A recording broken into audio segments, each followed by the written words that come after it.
fire on scene, negative entrapment, patient is concealed or steering wheel.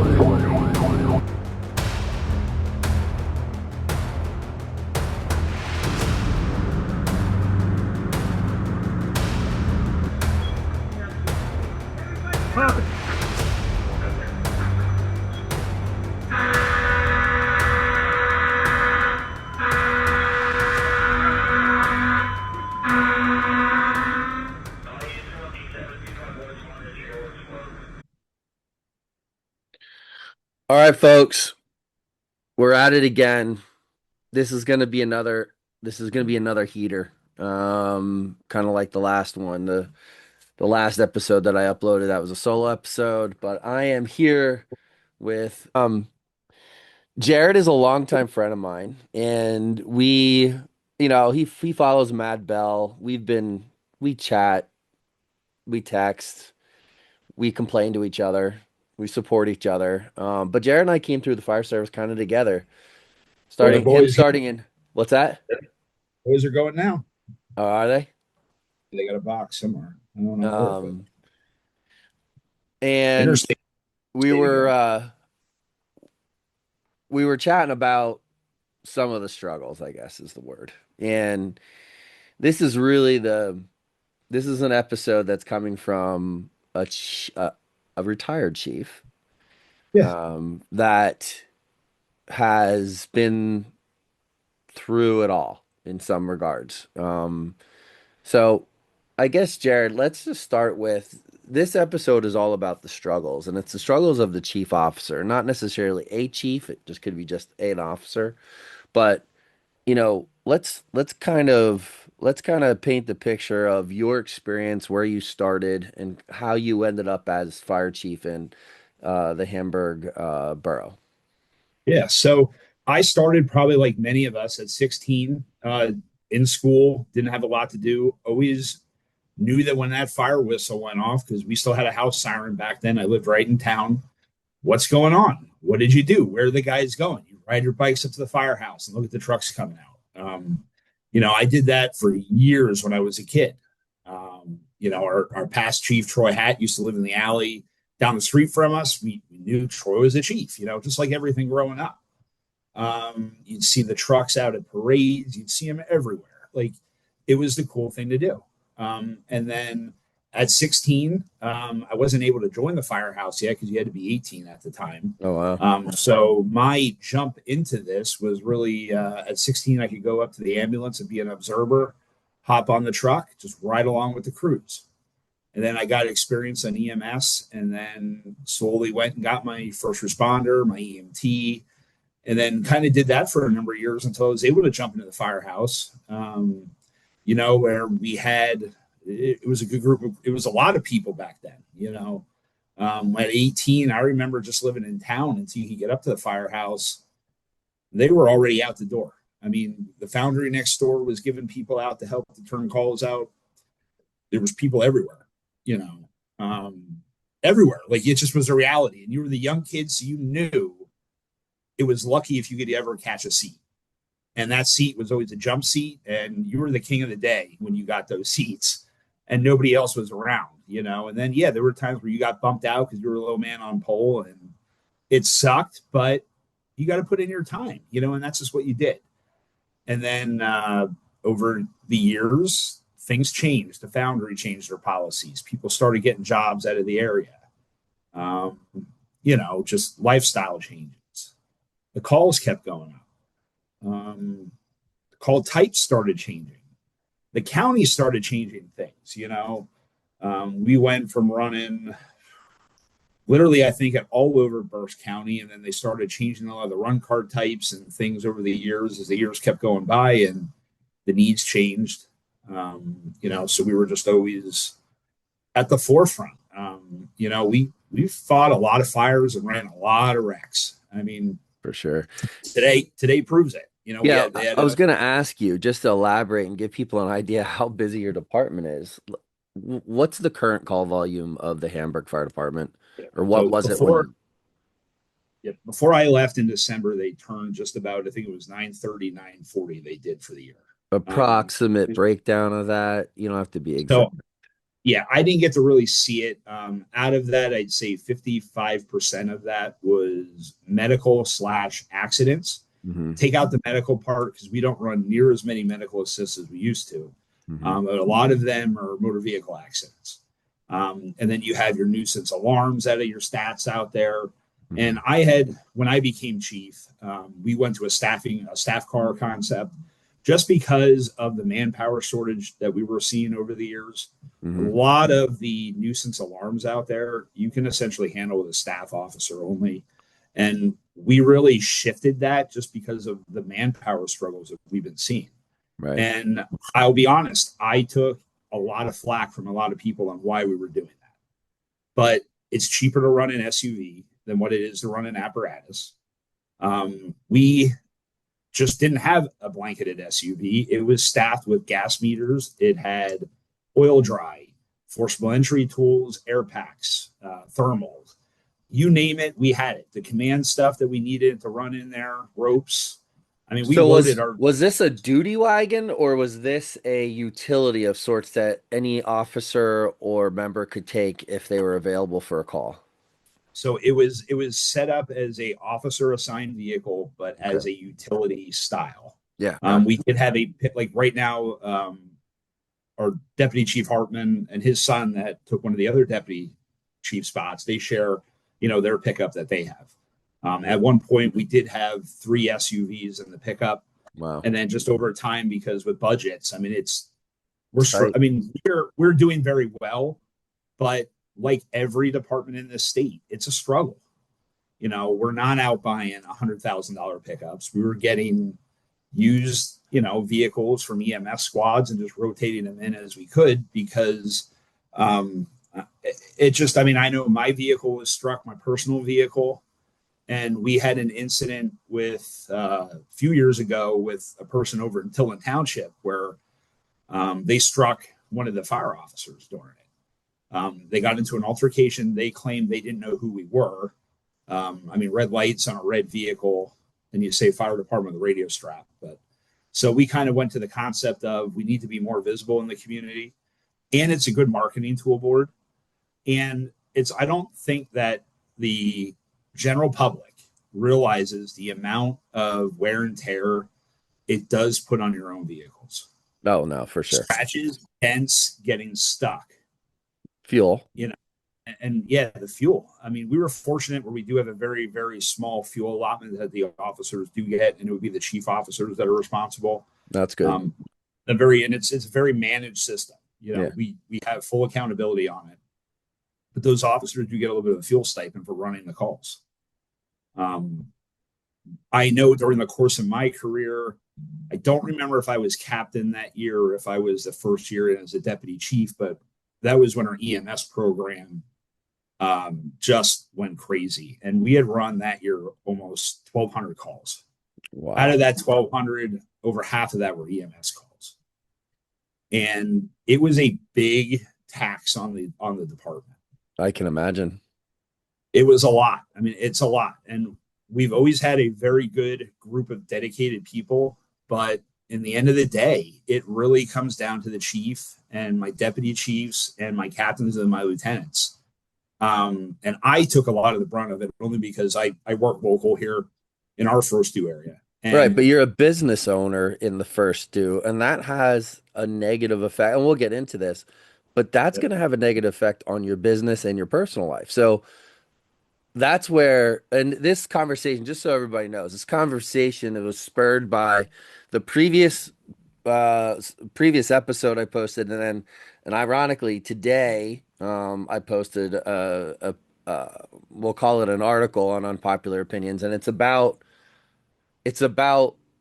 the volunteer fire service shifting its mindset on trying to recruit people and find ways to just retain and or pursue an other means of the ability to survive, because in the famous words of a backdraft, the career fire service career dissipation light is blinking right now in the fire service, the volunteer fire service. It's blinking, and it's starting to pick up its pace. So we need to start having a serious conversation with the powers that be. All right, so I digress. Sorry to go off on a little No, tangent. you're good. But that's where some of this was spurred from, and some other conversations that and I have had on a personal level, just because it's relatable to the struggles of the fire service and how sometimes we become our own worst enemies, and the fire service is doing that to us. I posted on today, and I know I'm going off on a little bit of a rabbit hole, Jared, but like I said, how you want us to train more and you want us to run capital campaigns. And the fact of the matter is, if you have to do one or the other, you can do one of them you can do really well, or you can do Yep. both of them okay. You're Yep. never going to be able to raise money at 150% effort and you can't do it and not work a job and be a parent, own a business, whatever the situation may be. But Well, and I think we need to look at it in all reality. Most families nowadays aren't just single incomes. I no, mean, they're working a full time job, husband, wife, partners, working full time. Plus, let's face it, everybody has some type of side gig or side hustle that they're trying to work on to try to get extra money. absolutely. And then you're throwing that into Tuesday night drills, constant meetings. I mean, there was a point, and I'd say the last several years, I was probably gone 4 nights out of the week, not to mention weekends of meetings after hours, balancing things, constantly on the phone. I'm not going to be on since I backed off this phone, but it doesn't go off anymore. Good for you, man. Um, the amount of people that call you for critical issues, logistical issues, meetings, problems, calls, help. You know, people call you for help all the time. It does not stop. It starts at 7 o'clock in the morning to 2 in the morning, and it goes sometimes straight through for a week, 2 weeks, and then you get a break. Yep. And it is a lot to balance. It is a lot to balance. Yeah. Yeah, and they don't talk about the toll that takes on you as an individual, and there's no support for that. You're just expected to deal because that's what the volunteer fire service has, and the words I used it, generationally conditioned. We have been conditioned to say this is just what you do because they can't afford it. That's what you do. And Yep. my stance, my personal stance, and this is just me as an individual, unrelated to the department that I run with or anybody else. I think it's time we need to stop that. I think we need to stop having that just make excuses that it's okay that we're all volunteers conversation, and then we need to start talking about solutions to the problems, because the solutions to the problems is the one thing that nobody wants to discuss. They just want to just kick the can down the road and assume it's going to fix itself. You're right. And I think we're our own worst enemies with this. I mean, we 100%. point that finger back across the board. And we need to be more realistic on what's going on. And I know, and I'll be the first one, like tradition is huge, but tradition's killing it right now in a Yeah. lot of different ways. And you have to start thinking outside the box. And there's decisions that I made as a chief officer that there's a lot of places and like I would get questioned. You got to be open to hearing why we're doing what we're doing. Yeah. A lot were, some weren't. You can't keep everybody happy, unfortunately. No. But you also need to be realistic on what's going on. And I noticed this is different. Like I was very lucky. I served in the IMT up in Schuylkill, Mhm. for the last year and a half. I think maybe it was 2 years. But it was a fresh breath going up there to see things in a different world. And I don't want to say world because we're all doing the same thing, but just the operations is a little different than how we function down here in Berks. Mhm. And I've heard it on both ends. Schuylkill, correct me if I'm wrong, they don't auto cover on things. Burke starts doing that. So like there's just different aspects of the animal on how we function in the departments. The auto cover just changed, and it's not necessarily an auto cover. In Schuylkill, say your first alarm goes and two engines scratch on that. They'll typically come back to the incident commander and say, you have 8 out of 10 engines responding. So and so scratched and so scratched. Do you want them replaced? And then they will just automatically replace. If it's built into the wrong card, they'll do it, or they'll just do it, or our county will do it on their own. So And what I'll say is with Berks, and we've been very fortunate. And when this concept first came out, I was against it just like everybody else because there was always more work to do. And we are constantly doing call type adjustments that the county comes out with in our fire service working group. But we've been mandated. You will go 25 engine. And I could be off on these numbers a little bit with like the ladder companies, but it's 25 engines deep, 25 tankers deep, 25 brushes deep. I haven't seen the latest. I think it was 10 or 15 ladders deep. wow. And they did it for all the call types that are out there. And you are forced to plug it in. They do use the time distance studies on a lot of things, but if you're able to justify a different resource request on things like, and I'll use us, like it's a little different for Hamburg than what it would be for like Muhlenberg or just say, Exeter, the bigger departments here in Berks, because we can pull resources out of Schuylkill that are some of the Berks County companies. So you really have to learn what the apparatus structures are when you're building these box cards out. Yeah. And ours get pretty in depth, but it is supposed to be plug and play. And I did this, we had a fire in Greenwich Township, that it wasn't a 61 due, but I mean, we were due on the card, but I was the first chief officer there. So you establish command, you get you do your thing, but you're operating off of your mutual aid company's box cards.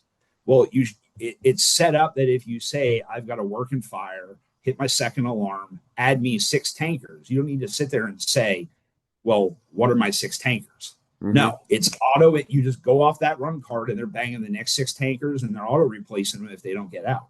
Right. Our structure behind that takes the thinking part out of it. Sure. Yeah. You try to think about it. It was designed to not do that for the resources to make it easier. Yeah.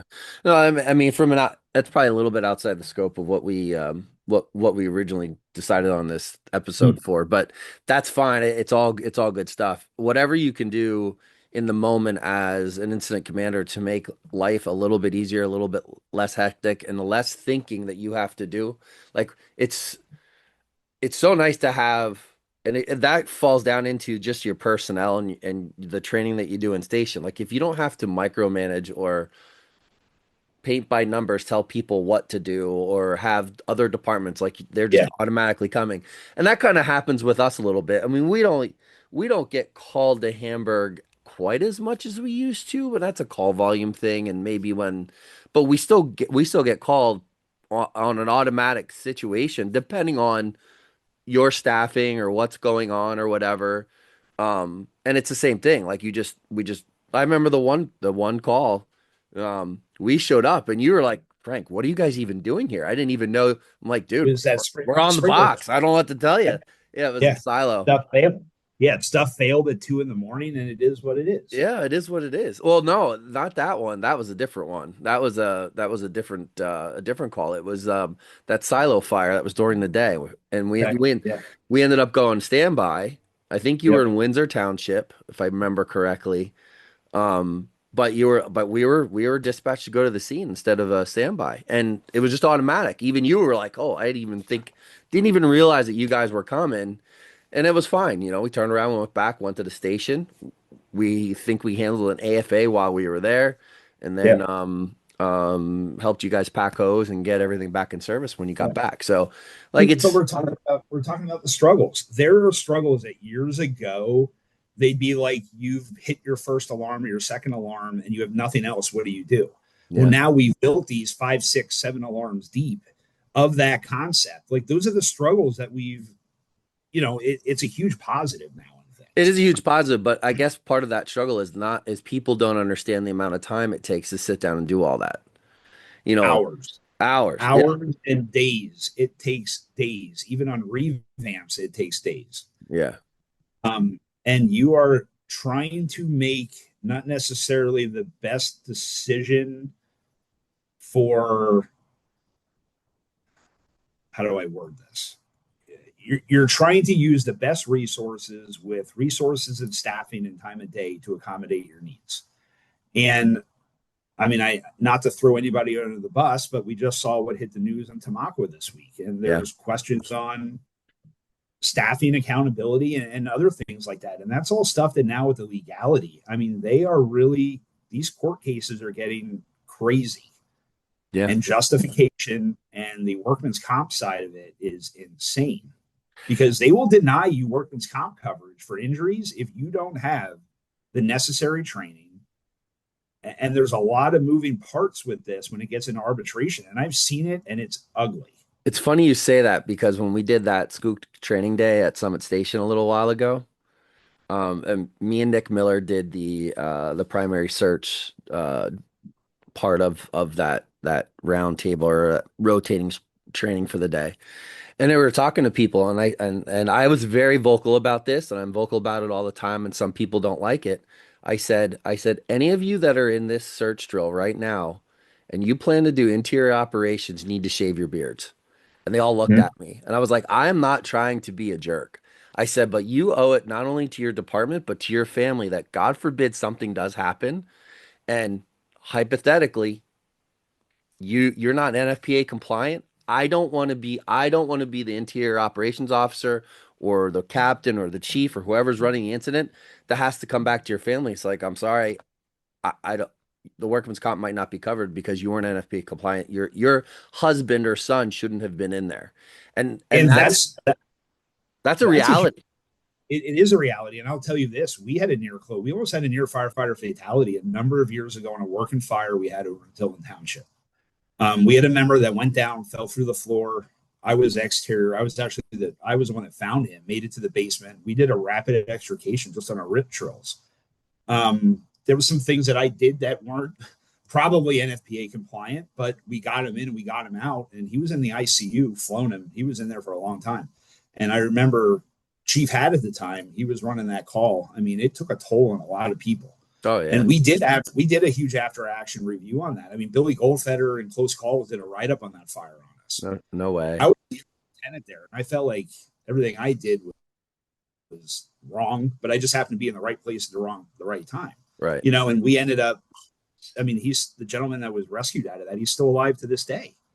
You know, just on a lot of the things that we've done, but we were pulling gear, air packs, everything got isolated. We thought, you know, OSHA was coming in, NIOSH, the whole 9 yards with the insurance reviews. We were worried, and that didn't go a year or two. We were still wrapping that thing up 5, 6, 7, 8 years later. Get out. That's how long that. I mean, we kept. I think the gear is still down there that they kept. It's boxed in the back corner just in case something would ever resurface on it. Yeah. You know, and rightfully our. so. I mean, we have our SOG book is that thick with the qualifications, and a lot of it was kind of stemmed from that, I believe, a little bit when we started implementing it, but it was to cover those operating procedures, you know, the operating guidelines of things. And they were looking at it all the time. You know, And no, go ahead. Go ahead. You have to have it. Yeah. Yeah, no, that's a great point. I actually did not know that you guys had that type of incident. Is that if that link is out there, if you don't mind, you have to send it to me. I'll put it in the show notes on YouTube on Spotify so that people can read it, and if there's any other reports that go with it. I think, and again, from a struggle standpoint, you know, we don't practice Mayday drills nearly enough.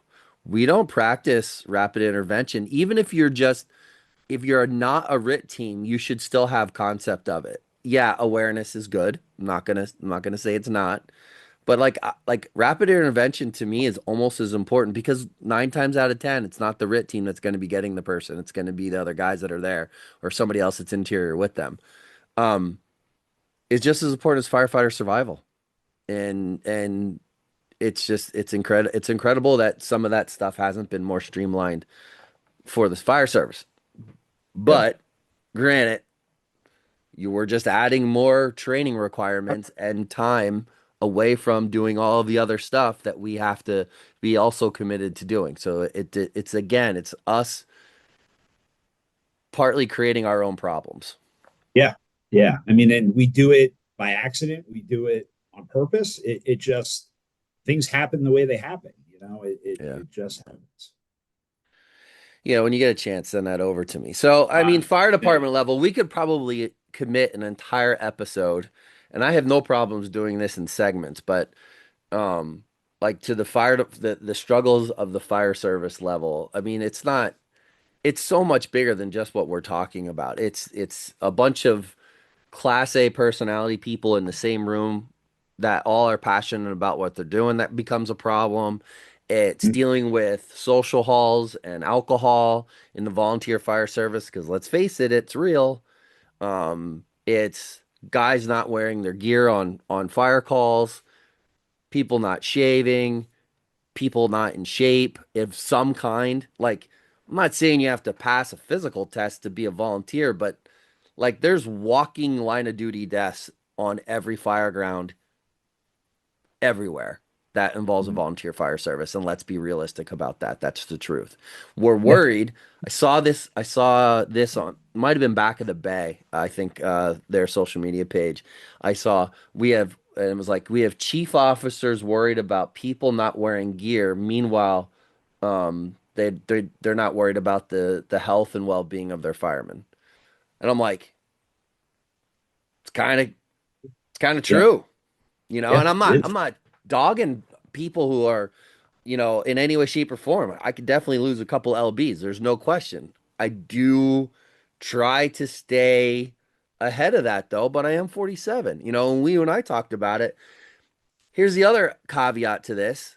You lost how much weight since you stepped away as chief? So, yeah, well, it was starting before that, but I'm down 100 pounds from where I used to be. So you're down 100 pounds. You're only away from being chief for a few months, December. Yep, December. right? So it just got a little bit easier to lose that weight, change your focus and stuff.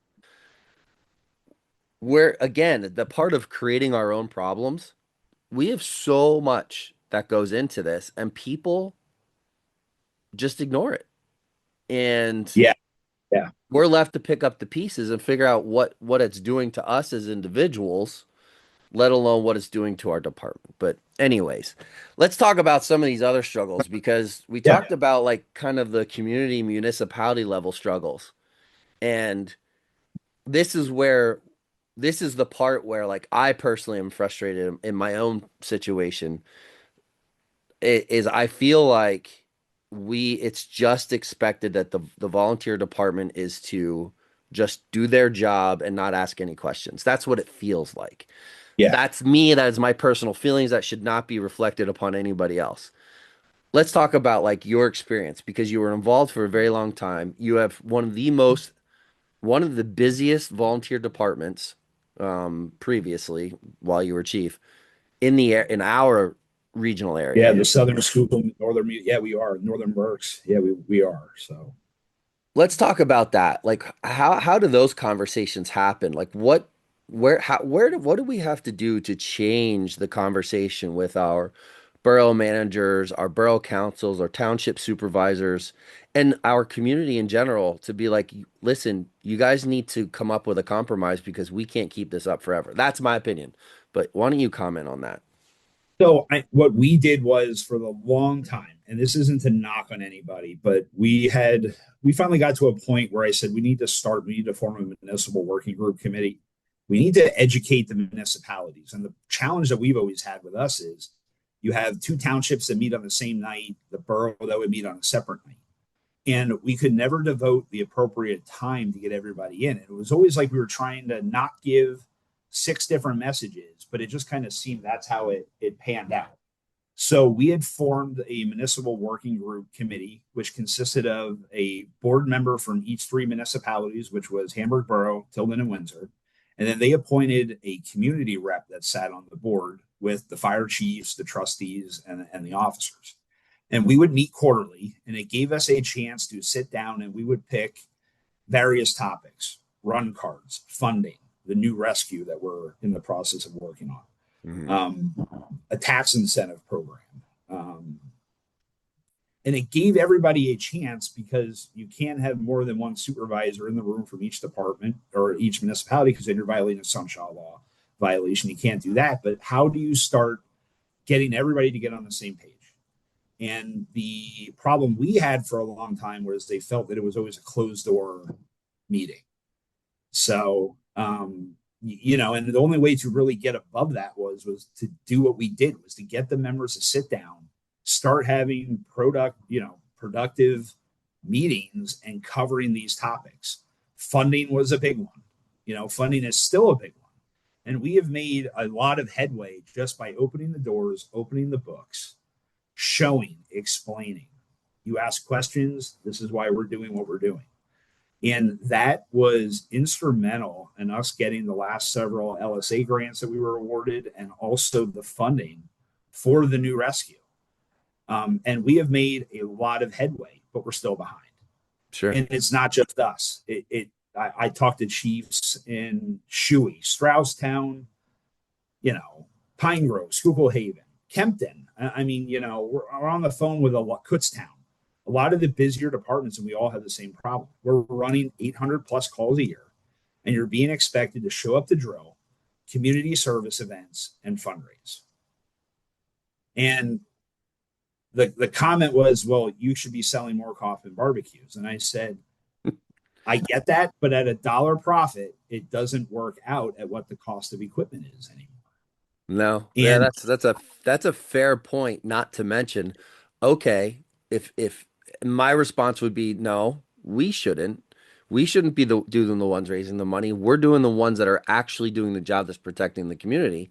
You worry about finding the money, and if you can't find the money, well, then maybe we need to talk about regionalization, or dipping into tax base, or millage, or you need to come up with a solution, because it's not our problem to come up with that solution. Like, and I'm a little biased because I think I'm irritated that I'm almost irritated at myself, Jarrod, for not having or bringing to light this conversation a long time ago. Because I feel like we're past the point of, well, that's just what we always do. Like, we are so past that. And there's still people out, there's still fire chiefs and other related people to the fire service that are just like, well, that's just what we do. Well, that's just what we do. That's how good. What are we supposed to do? You tell them, guess what? If you can't come up with a solution, then you're not going to have a fire service. You're not going to have a fire department. You're not going to have And that's the volunteers. reality. It's the reality where we are right now. I could never have asked my guys to do any more than what they were already doing. Yeah. And I had said that in open board meetings, and I know there were some people that were upset. But this will probably go into our next thing, like personal level with thing, but the amount of time that I have not committed towards my family over the years Perfect is segue. time that I absolutely cannot take back. Yep. And I've just realized that my son is going to be 10, going on 11 here this year. And my daughter, 7, going to be 8 soon. And just, where did a lot of time go by that's been missed?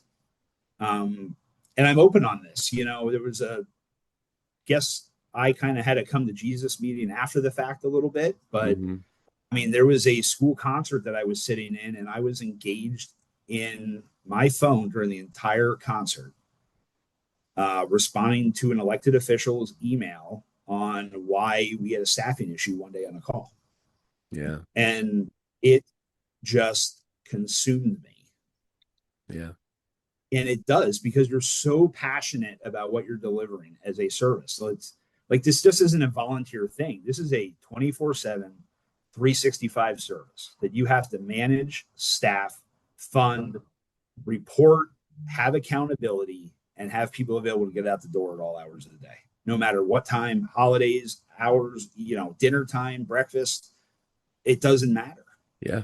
Yeah, and to survive in the fire service, in the volunteer fire service, you need to be able to draw that line and be okay with the consequences, because that's what's going to happen. People don't talk about that. Like, there's a level of, and I did this exact same thing early in my marriage. Right after we got married, I remember, we were sitting at home. I think it was my daughter's. It was my oldest child. We were having a birthday party. Birthday party was kind of winding down.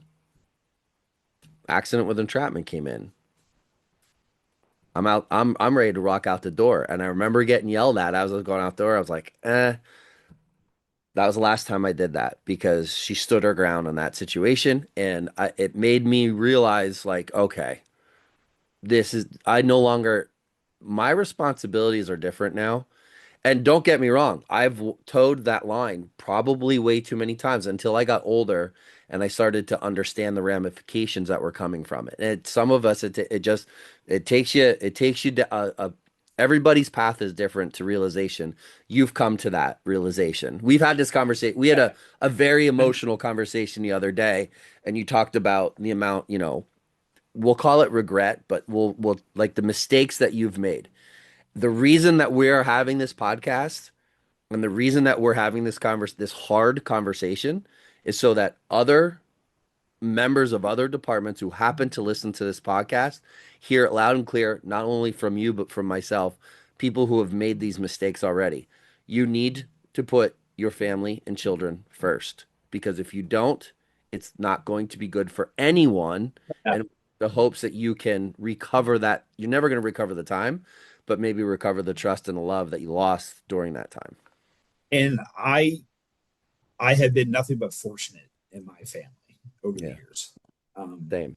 they have been with me through some of the strongest struggles that I don't think they really truly understand our struggles and the things that we've seen and dealt with and coped with and where do you put it.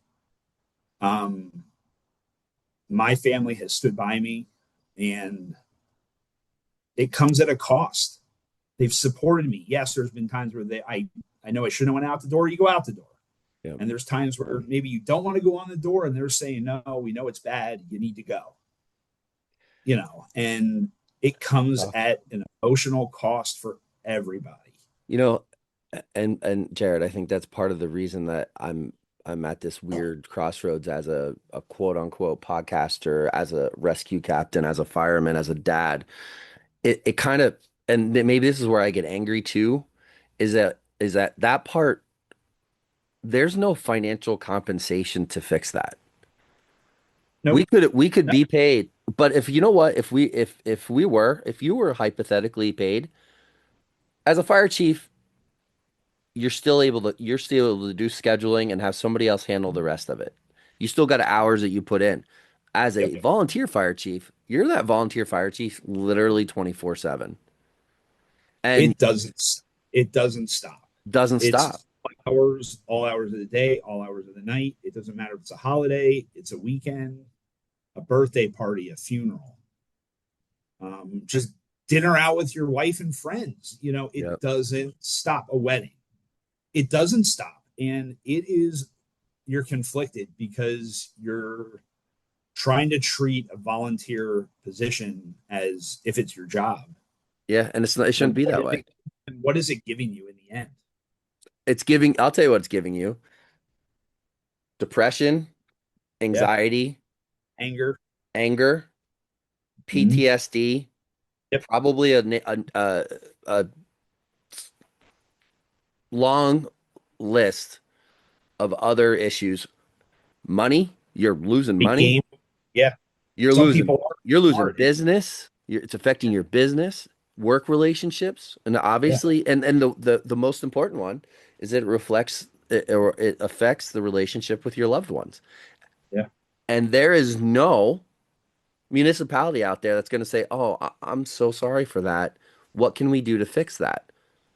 You get a thank you for your service. And that's it. And I think the time has come that like, and that's why like it's one of the reasons that we're having this episode and why we're having this conversation because we sooner or later, fire chiefs and leadership within the volunteer fire service have to step up to the plate and say Yeah, enough is enough. You guys yeah. need to come up with a solution. We're handling all of the solution for all of the other issues that's going on in your borough and township. I will give our current borough leadership some credit with like our fire tax helped a little bit. It's not a lot, but it helped a little bit, at least enough for us to buy a new piece of apparatus. The first new piece of apparatus since 2021. Yep. It's way too big of a gap to be replacing apparatus. And we'll look at what our cost is. Yeah, The cost, it's through the roof. Through the roof. Yeah. Look at the amount of money that you guys have invested. You have a beautiful fire station, and it took a long time for it to get to where it's at.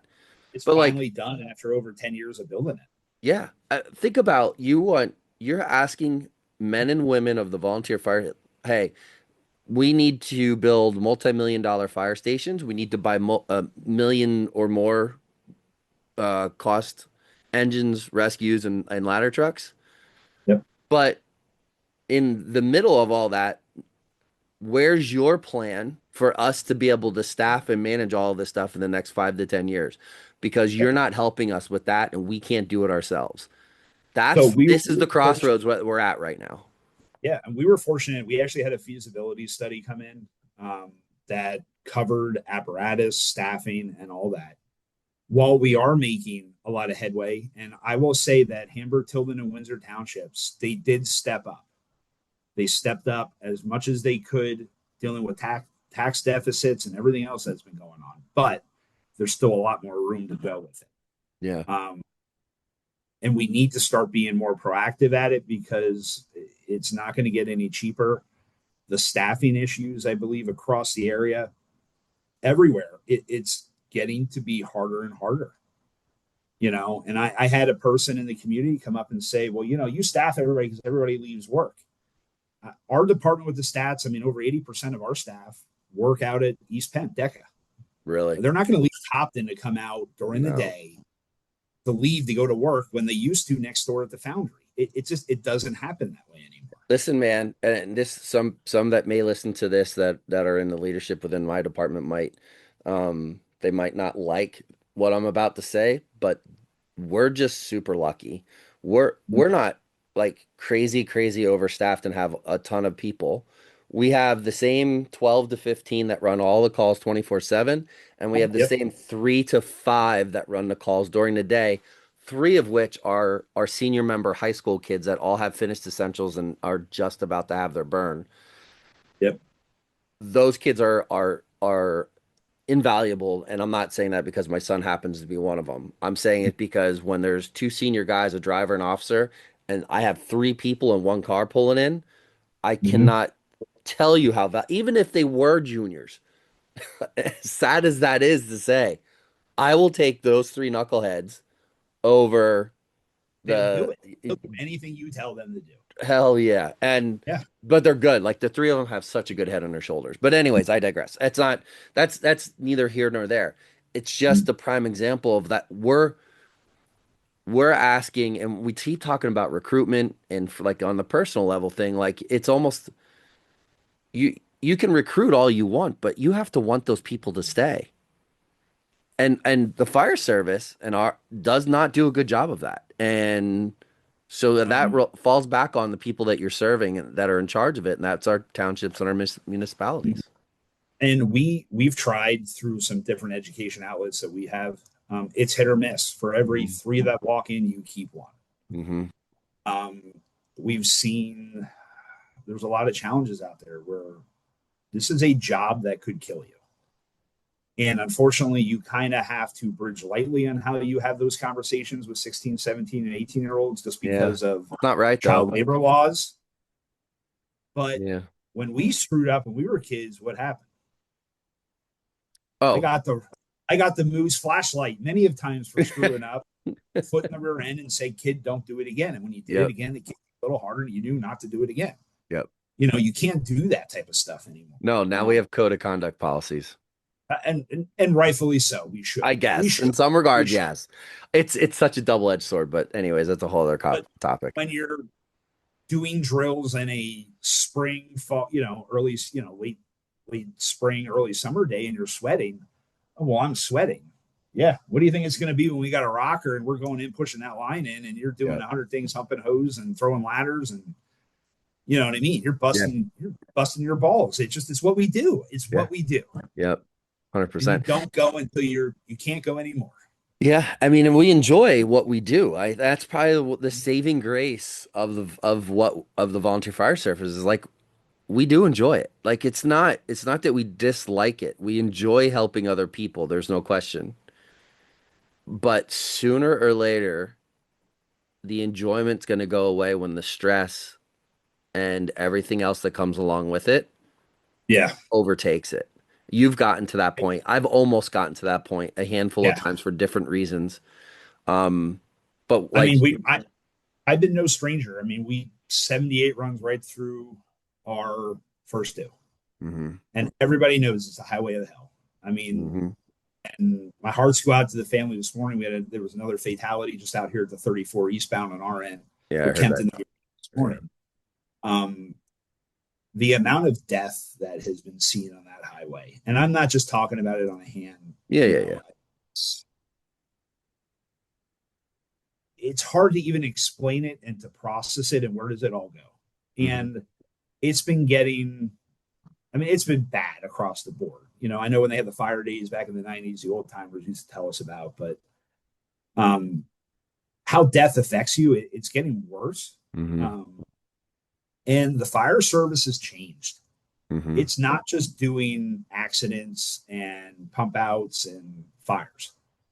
We're getting more involved in a lot of different aspects of it with interagency cooperations, police, different organizations, the coroner's office for a lot of things with helping them with resource requests. And it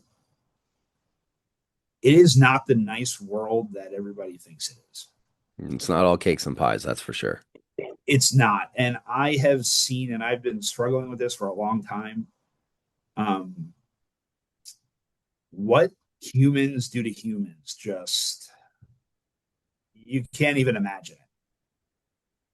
I've seen the worst in people in so many different aspects, Mhm. from a fire where, two little girls that just did nothing but grabbed onto me one morning because I was the first person they saw.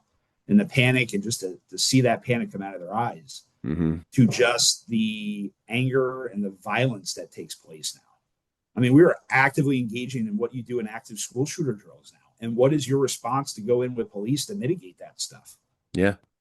You But we're still know, relying on volunteers to do that. That's do what all like it's this. so crazy to me Yeah. Yeah. that police, EMS paid, municipalities paid, it's just mind-boggling that, and you guys out of everyone in our region, Northern Berks, you and Pottsville could justify it by call volume. It's crazy that it's acceptable to this day to rely on volunteers. Like it's just like you have to just look at it from a view of discernment and looking at like there's departments out there that are paid and fully staffed and have all the things that run less calls than what you guys do. Yep. And when do we when does the state step in? When does the office of the state fire commissioner step in and say, "Hey, we need to do something at X level, 500 calls, 600 calls, whatever, a number, Yeah. and mandate we need to put life insurance, mental health support, um, maybe retirement. We have to put certain things in place because all we're doing is damaging our own people for the sake of taking care of somebody else, and that's not right. I don't know. I don't. Neither of us get paid to make those decisions, but I feel like that message needs to go out sooner or later. I feel that throughout my career, I've been able to help countless people with their problems.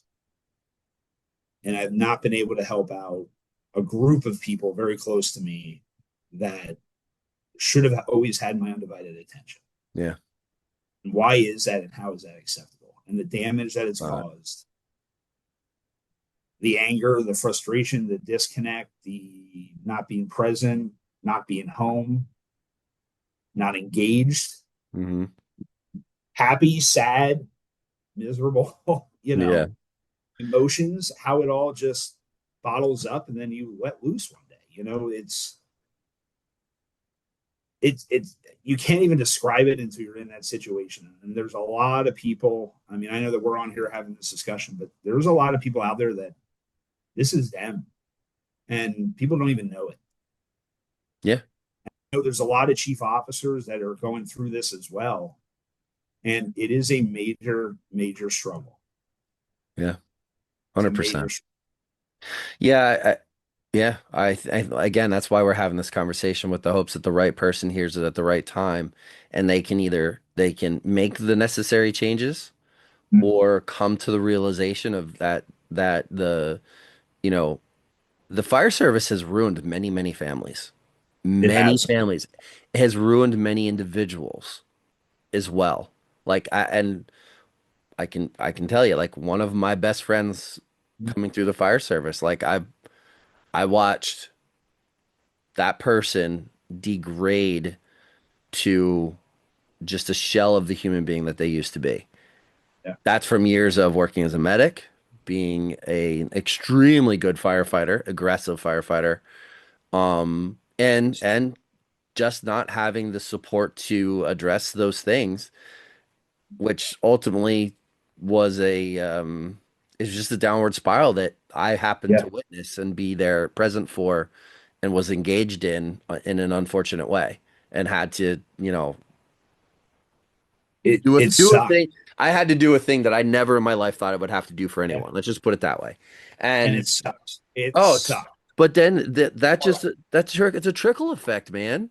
Yeah, So it is. what trickles down to you or to me, that trickles down to our families and then our children, and then, you know, until sooner or later something's got to give. And I think the podcast for me is like one final stronghold of having to be able to share. Go ahead, you're good.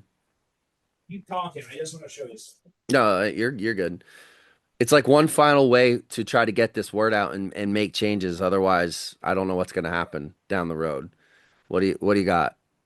I'm conflicted by something on what to do.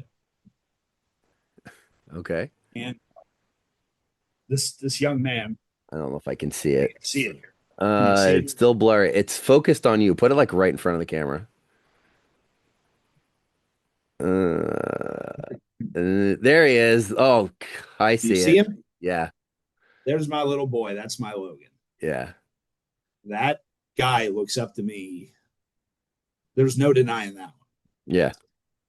And I sit here and I look at that smile. Um, he's seen me at my best and he has seen me at my worst. And he knows that he loves to see his dad. But what are we leaving our kids that want to get into this? And I'm conflicted. I'm Same. very conflicted on what do I do to have him see what we see, because it's only going to get worse as this goes on. Sure. And the core value of what the fire service and community does is still, it's an incredible feeling to have. But I don't want to have him go through the challenges, the issues that I've been pushing on. Yep. And I feel horrible because I'm asking the question, is it worth it? Yeah. Listen, from a parent of my son graduates this year. He's Yeah. 18 years old. He's a very good fireman. I'm happy that he's following in those footsteps, but I've had a very direct conversation with him. I said, "You do not want to be a volunteer the rest of your life." I said, "You don't want to work in an ambulance." I love you all, my EMS friends. I worked in No, an yeah, ambulance we've too. all I we all said, start. I said, "You don't want to work EMS for the rest of your life." I said, "If you want to do anything in the emergency services, go be a fireman, work 2 or 3 days a week, work the overtime that you want." I said, "And take care of yourself, and you'll be okay." Come home, just relax. Yeah, I said, yeah, but do not commit the rest of your life to the volunteer fire service because it's not conducive to um it's really not. God, I hate to say it. It's not a great thing.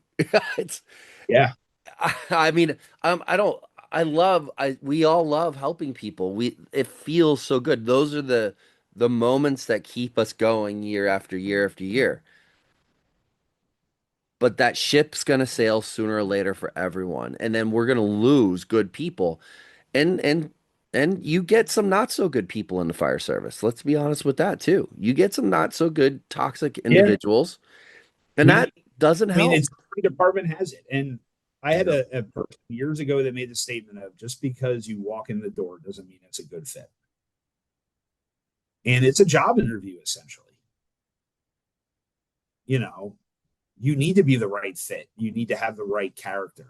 I mean, we have a very extensive onboarding process, and we just don't. And it's not to be mean, but you need to have accountability on what's walking in your door.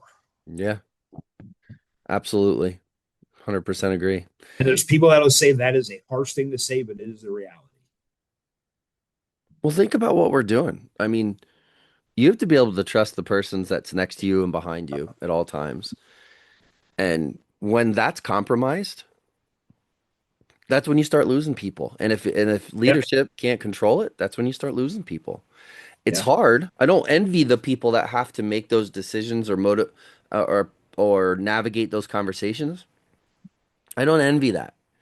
Um, but like you have to be able to just be straightforward and honest and not be status quo or be wishy-washy about it. Like you have to be real with when those times come up. yeah. I mean, we've been in some staff meetings, and I had to take some serious self reflection on a lot of things. And I got to the point where I felt like I was arguing more than what I should have been. Hmm. I was more not open minded, but you need to have discipline. You need to Yeah. have accountability. And we're in a day of age of no accountability. Like overall, you're not allowed to hold people accountable. And I had let on the back end, and I would probably say this would be the last 6 months before I finally decided where I was going. Realized how much I've changed as a person. Oh, I saw it in you. We had this conversation. Yeah, we did. And I was not always the easiest person to talk to over the years with things and was very direct, very opinionated. And I just have now come to a point where it's not who I want to be anymore. Yeah. It's I don't want it to be that when people would see you walking around and there's the ass. No, I want them to come up and talk to me. Like I miss that. We were very close back in the day. I mean, I remember when we all first met. Yeah. And look where that's been after what, 20 some years. I know. I still love it though. I mean, Yeah. I Yeah. love that we're friends this far down the road and we're having this conversation and we're literally in different counties. Our departments are in different Yeah. counties, but we, Yeah. you know, we train together at some points, run calls together, come up through together, married and navigate that situation. And my kids are a little older than yours. Yeah. I'm a Yep. little older than you are, but it's just you know, we're the senior guys now trying to save what time we have left for our families and our children and our wives and at the same time teach these younger guys like don't make the mistakes that we've made. And Get we've heard that from the older guys from us too. we And it's like did we did, but it's go, different because we have this platform and yeah. I think Yeah. we're a little bit more um eloquent with our words. We're like the old We're getting school. better. Getting better. We're slowly improving, not by Yeah. much, but a little bit. I remember Chief Adam Faust. Like he was a hard nose, but man, like he wasn't a fire chief when I first joined. He was actually the chief of fire police, but he would still drive a truck every once in a while. My very first call was a structure fire. He drove 5611. That's why 5611 is actually the background on the Facebook page. And like he was just very direct and rigid and this is what you Demanded, do. But demanded. uh, yeah, we unfortunately you can't be that way this day and manage the people that you have in your department anymore. I listen, I don't love it, but that's what it is. Yep. And if you as a leader, you gotta tiptoe around that situation a little bit and navigate that appropriately. And if you can't Very do it, much. you're gonna lose people. Yep. Even some of the older people who get tired of listening to it. Like you gotta, you recognized it in yourself that, and maybe with the help of some others, and kudos to you for that. You recognize like when you started to change as a person and how that They negativity did. And impacted. I should have, and I will be upfront, I should have seen it a lot sooner. Yeah. But it's what I have to live with. Yep. And it's going to be a work in progress on a lot of things. And I am proud of what I've done, You should be. proud of a lot, not so proud of a lot, but Sure. we have it. But I've given it its all. And I made this joke when I found out, because originally I didn't even know who was going to be the chief when I left. Mm-hmm. But I'm proud to say that my sister stepped up. She was voted in by the department on qualifications, and she broke an almost 200 plus year tradition to being the first female fire chief in Hamburg. And I said to her, there was two things. I said, I'm proud of you and I love you, but you're freaking nuts. I said to her, you're absolutely out of your mind and you're nuts, because you've seen what I went through. Yeah. And she was one of my deputies, or my brother-in-law, Scott, and Kevin. I said, you're all nuts, but it's time. It's not fun anymore. And it wasn't on the back end, just because of how involved you get to do things the right way and not realizing what you're ruining on the back end. Yeah. And I've been that guy for a very long time. And I've now realized, there was times where my kids I think they were afraid of me just because I was always on the defensive, yelling, just on little stuff. So much stress. Yeah. I mean, those are, I don't know if you've chosen to maybe get some therapy or do some research or learn a lot of those are defense mechanisms that are I work in mental health and I work in that world. A lot of that is, and I'm not diagnosing you, my friend. No, That's not what's happening. But those are defense mechanisms for struggles with some mental health stuff. Yeah. Doesn't mean that you have depression. Doesn't mean that you have anxiety. Doesn't mean that it could just be that was your response to the stress that was creating that baseline in your life at that point in time. Doesn't mean that it can't go away. Doesn't mean, but what essentially happens is like and I did the same thing. It showed up after a specific call. And I'm 25 years in the fire service. After a specific call, came home next morning, my wife, like, I've never, I shouldn't say never, but barely ever have shed a tear about anything. And there was a specific call that happened, and I was angry after the call. The call was relatively successful, but I was angry because I felt like what I was trying to do, I wasn't able to do. And I was just so exhausted. I had to remove myself from the situation. It's what we do. I was so angry at myself because I felt like I failed and, the outcome could have been a little bit different, blah, blah, blah. Next day, got word that the person survived. But then I got word of that I ended up being one of my daughter's friends. Mm-hmm. And I just broke. I broke. Yeah. And my wife was like, "Are you okay?" I was like, "I don't know." I was like, "I don't want to talk about it." And she was like, "You've never done this in 25 years." Mm-hmm. And then that started, like, that conversation between her and I started you add a couple other things onto that maybe happen in personal life or happen to friends within the fire service, things that create other stressors. And you can become that person. Like, you can become that standoffish, angry. You don't know why you're angry. You're just angry and irritated at everyone. The smallest thing. And then you turn into somebody you're not.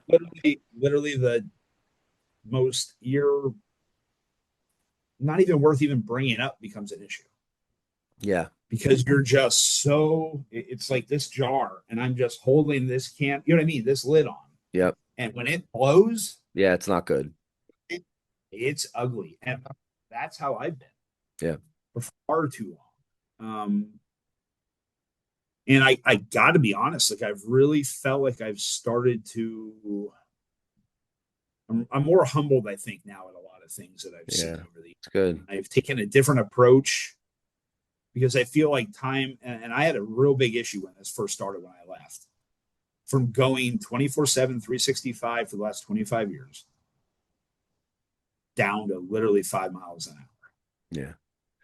Now I'm good with it, but it was a little rough there for a while. Yeah, I'm sure. What to do, how to handle my checklist and what I wanted to get done around the house, Yeah. just to keep things going, because I needed to find something else to occupy my time with and what to do.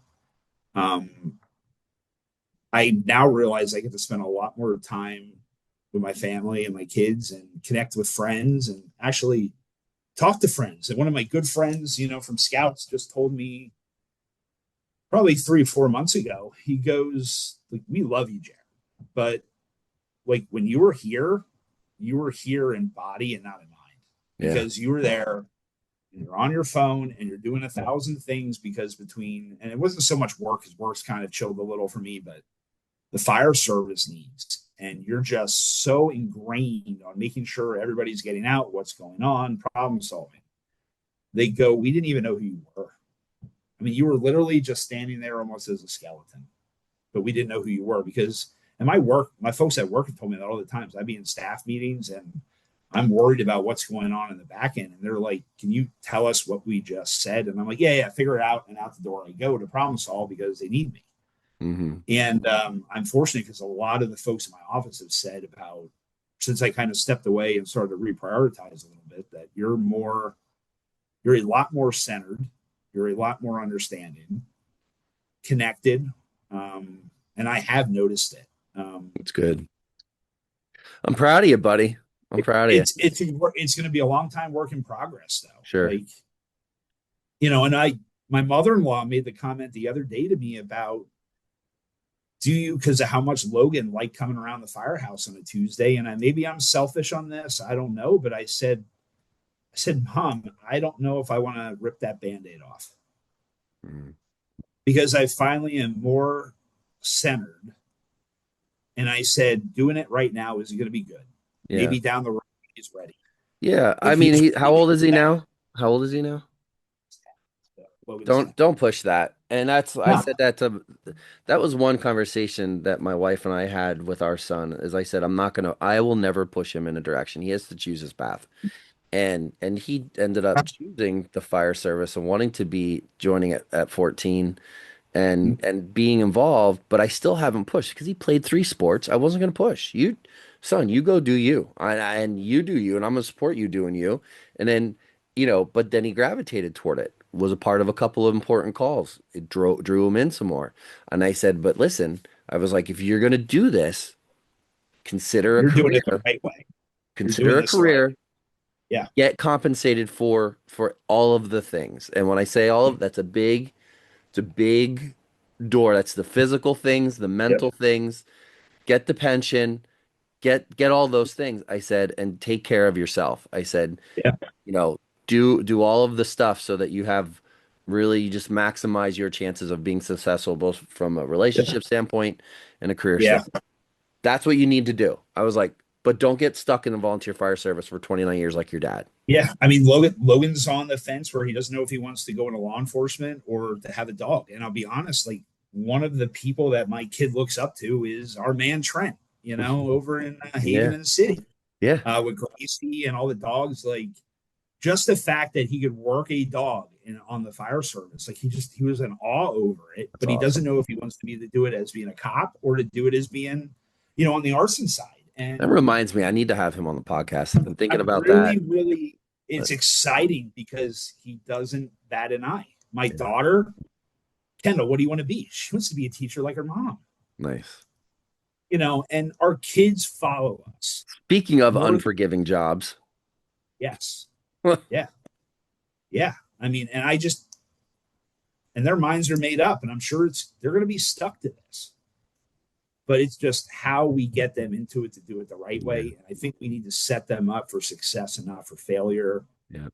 That maybe we have been a little set up backwards on over the years, but how can we make this better for them? And that's my concern as a parent and as a father and as a past chief officer on what are we doing for the future here? Yeah. Because it's not going to get easier.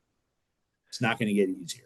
It's not So, getting easier, and sooner or later we no, all have to stand up. And I think that's if you take anything from this episode, everyone, you need to stand up for what is right. You need to stand up for change, changing yourself, changing the boroughs and townships that we support, and we need to start putting our foot down on certain things in our personal lives for the fire department's purpose yeah, and against those who have the say on what happens that's above our heads and say, listen, you are internally destroying us because you're ignoring the problem at hand. And the problem is numbers, yeah. bodies, and all of those things. And we just went through the whole litany of list of the reasons that the volunteer fire service is failing from a membership standpoint. What are you going to do to fix it? And And until, you hit it, Frank. I mean, the mental health side of this has been huge, not only for us, but also for the interactions we're doing with the public. I yeah, mean, it's not talked I about. haven't I have a tipping point on an incident that didn't happen too long ago that really put me over the edge. And because it was a mental health call, Hmm. it was not handled the way it should have been. Yeah, I There get should it. have been significant criminal charges that should have been filed, and they weren't because it was a mental health case. Yeah, And the system is failing itself. it is. But we're failing ourselves by We not are too. even recognizing our own issues Yeah. in the fire service. And that's like there and like we're kind of closing this up. We're Yeah. well over an Yeah. hour now. But like the fire service, the volunteer fire service has zero mental health support for our members. Zero. And I know that's for fact. And if anybody wants to have that discussion, they can DM me. I'm not going to put it out there in the podcast, but that is fact. The information that our governor put out about it being covered under workman's comp is not accurate. It's not true. Yeah. And the the problem that we have is that boroughs and townships are not obligated to provide any kind of benefits whatsoever for the Yep. volunteer fire service. That's Yep. where and the post on the Madville podcast Facebook page, you guys can go look at it. I went through a litany, like I'm using that word again, of options of ways that we can circumvent the funding problems, the manpower problems, and all of those things. I'm not saying those are the cures, but nothing is stopping boroughs and townships from doing tax relief, like legitimate tax relief through Yep. legislation that's been approved. Nothing Yep. stopping them from getting life insurance policies. Nothing stopping them from maybe even considering a paid on call program or something like that. But I sooner or mean, I later, just go ahead. sorry. I take this one just because it just popped in my head here. But I know we have a property upstate in northern Tioga County. They charge us $150 a year for a fire tax. I can't believe it's only $150 to be That's honest. crazy. And Yeah. there's municipalities down here that aren't even charging that on the per capita assessments. You know what ours is? In ours, our um approximate residency divided by the amount of money that we get per person is roughly $25 per person Yeah. in our borough. And That's they it. expect that when they call 911, guess who shows up? Hmm. And I think we can all afford 50, 75. And this is the thing, we're not exempt for it. We could be exempt based on a marital service program that would have to be provided to municipalities for a discount, but we pay the same bill. Yeah. Well, the property tax rebate is out there now, and that's not. It's been brought up. They know about it locally. I don't know how many other boroughs and townships know about it locally. And there's how crazy is this? There has been. I want to be careful how I say this because I don't want it to be speculative of any individual or anything like that. But there has been comments made that there is concern that too many people will want to volunteer to get tax relief on property tax. So he is correct on what they're saying. However, you have to take a year's worth of service when you develop this because we're going through this right now. Hmm. It is going to be based on a call percentage allotment. You just can't Yeah. show up. Yeah, So you're going to have exactly. to take 900 calls a year. If you make 50 and you fall into whatever that bracket is and it's 2% tax deduction, that's what you get. It's off of marital documented service. Yep. We did it off of what our infers reports are. It's all documented data, and we have to show that to the municipalities. Yeah. It's And not so creating it's not going to work everybody. that way. It's okay. Yeah, You like, yeah, you might get people that want to come through the door, but whatever that bottom number is, you have to meet that number. you have to show You, up and you got to make it. Yeah, yeah. Yeah. And we'll have that conversation offline because I'm curious of what that stuff looks like. Because I'm pushing for it to happen where we are, but it's like been like a mum's the word situation. And I could just be totally off base, and it is happening behind closed doors. We were supposed to see an update by February. That didn't happen. From That's directly from one of our borough council members, but we'll see. Like it. Here's my view of that situation.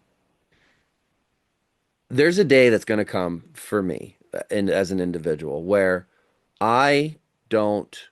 I'm not going to want to be a line officer anymore. I might just be a driver operator. And for someone like myself, if the day comes, like in a program like that isn't in place, there's no reason for me to stay around. yeah, there really is. It's the truth of it. Why should I want to do this?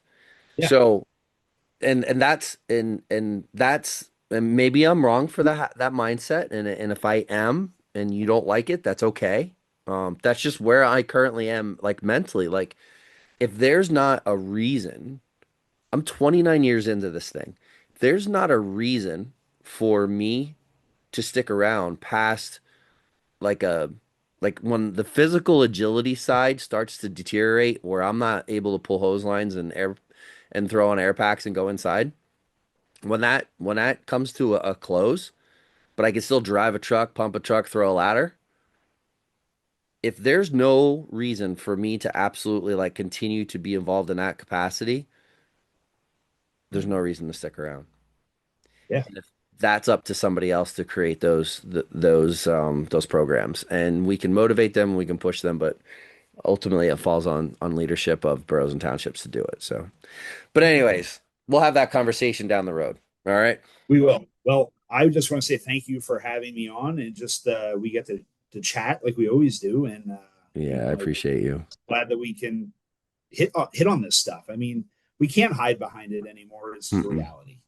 Yeah. We need to just, how do we make this better for tomorrow? Yep. So Absolutely. I appreciate you being so vulnerable and and direct about your journey and your successful career. And that's yeah, important that you remember it that way. Your successful career as a chief and all the positive that you did make, not only in the Hamburg Fire Department, but the Hamburg Borough and its surrounding townships as well. So, and that's and I had a huge moment that I just realized today. We just out of the legislator's office, it was in my last grant that we had done on an LSA. We just got awarded $81,000 to replace our Hurstel equipment. So, nice. like, that was the last grant that I essentially did as a chief officer, and I just blasted our group and like thankful because we're now going to be getting rid of our old 5000 system. We're going to be going to the hydraulics, with today's technology. And it was a lot of work to get that done. And it's going to be benefiting the new rescue when it shows up here. So, Nice. it just, you forget about what you're doing. And then when it comes down the road, it made me feel good to see that I made a best of an impact I could on the organization to keep it going forward. And I think Well, all of us fed in our own groups to the it's best good, that we man. can. Things happen for a reason. Things happen Yeah. for a reason. And that's a positive thing. I will Yeah. say though, I highly recommend that you have some sample companies come in, and I know a really good contact for Himaltro. I'm just gonna throw that out there. How many years have we been having this argument? All Come right, on. man. Well, listen, I appreciate you, and thanks so much for coming on and Yeah. really helping to share this message because it's an important one. Yeah. Thank you. All So right. All right, appreciate it. brother. See All ya. right, brother. See ya. Bye. Thanks. Yep.